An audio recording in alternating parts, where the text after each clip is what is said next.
السواريه هنا يا جماعه حدث ولا حرج، يعني ما تقعدي تلفي على الاتيليهات وتقعدي توجعي في قلبك. لو انت عندك بنتك عروسه وعندك كاتب كتاب تقدري تيجي تاخدي ده على بنطلون شيفون واسع او بنطلون جيرسي اسود، وموجودين في السلام شوبينج سنتر.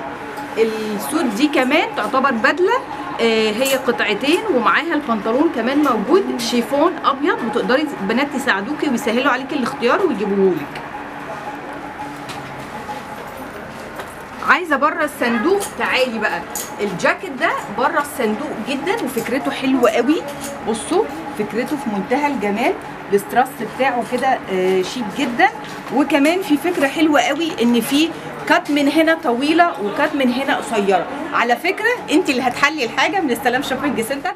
او عايزه فستان حالا حالا حالا وما تروحيش عند الخياطه والقماشه تبوظ منك وتقعدي متنكده قبل الفرح، تقدري تيجي تاخدي الاسود او الازرق ده. خطوبتك جت فجاه ومحتاجه حاجه جيرسي او حاجه سمراء تحضري بيها كاتب كتاب، او انت عندك مناسبه، السكشن اللي في الدور الثاني في السلام شوبينج سنتر فرع قناه السويس تلاقوا فيه كوليكشن في منتهى الجميل، مناسب جدا للمحجبات ومراعي جدا للحشمه. الموديل ده فيه ميزه ان الدرابيه اللي موجود من هنا بيداري منطقه البطن اللي بتيجي بعد الحمل والولاده، يعني الفستان ده بيناسب اي جسم.